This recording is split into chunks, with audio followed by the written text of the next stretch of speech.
Hello everyone, welcome to my channel. I'm your host, Tony Coleman, and today I'm going to show you how to make a CC config file for the BOINC manager. This will help you refine your settings a little bit more than what's actually built into the client itself.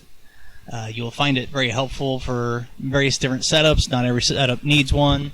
However, it's always good to take the control under your own. So, first, what you'll want to do, verify that you got the BOINC client, as I do. If you don't, I have a few videos showing you how to install it. To create a CC config file, just go to your Start menu, scroll down your Windows accessories, and open up Notepad. I recommend using it because it doesn't have as many problems as some of the other editors do. A lot of the other editors will save additional formatting that you don't see, and the file will have conflicts if you do. So, first thing you're going to want to do is type your header, the left bracket cc underscore config, right bracket. Then you're going to want a second line, and you want left bracket options, right bracket, next line. Now, BOINC has several different flags you can use. You can find a list of them located at https://boinc.berkeley.edu/wiki/client_configuration. That is case sensitive, so make sure you type it properly. I'll also have the link in the description. Anyway, almost all of my systems running BOINC, I like to put a startup delay just in case there's a misconfiguration and the system becomes unusable once BOINC starts. So to do that, the flag simply is the start delay flag. The 30 means 30 seconds. So mine will actually wait up to 30 seconds to start up any work units it has in its cache after the client has began. And then, if you had GPUs, a video card that you could actually process work on, I recommend setting a flag to use all GPUs if you want all of them to run. This isn't always necessary, but I do find that if there's different generations of video cards in the same system, that flag tends to help out quite a bit. Another flag that I use on pretty much all my systems tells the client to report the results immediately. And what that means is after the work unit completes, instead of waiting for its normal scheduled time to report in, this will report immediately to the project that that work unit is done. It will upload it, and then if necessary, it will start trying to pull down work again. Just make sure the 1 is on, because the 1 stands for on, 0 stands for off. And then something a lot of people don't use, but I have found over the years is quite handy if you have network connection issues to projects, is to use the old HTTP 1.0.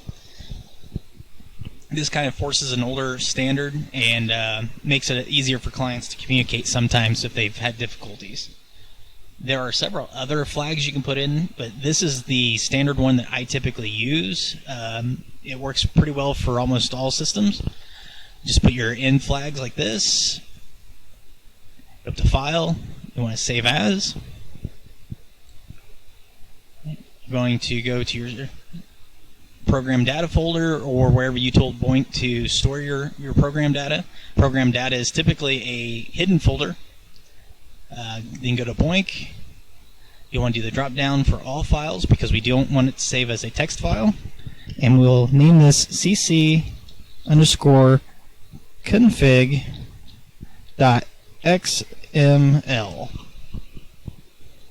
Save it. Close out of here, and I can verify that that file is indeed there by drilling down to that folder. And right there it is, a cc config. Now, BOINC won't automatically start using it. You'll have to tell it to read the config files. In this case, you won't see it in action, so I will actually close out my BOINC client. I'll give it a moment to verify it's done.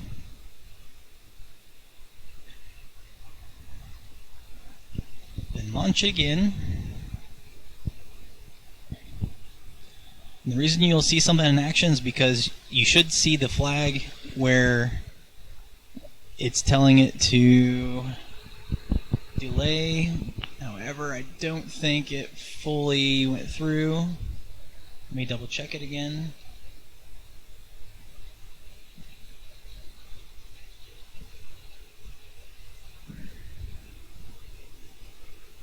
Don't want to just view it, I want to edit it.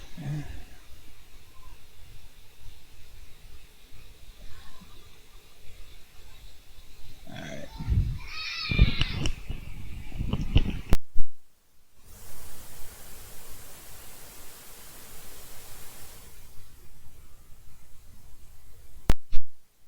Want to make sure that the BOINC manager and all its work is actually shut down.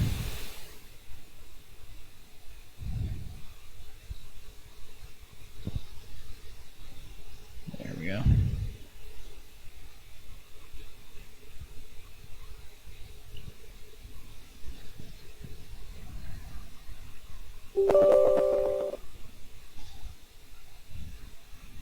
Okay, so now suspended, it's starting up. This will actually sit this way for about 30 seconds.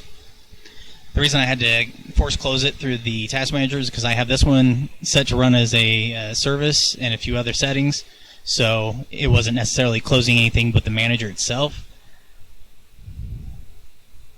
And now it is back to starting up. So that's as simple as it is. You can also look in your event log.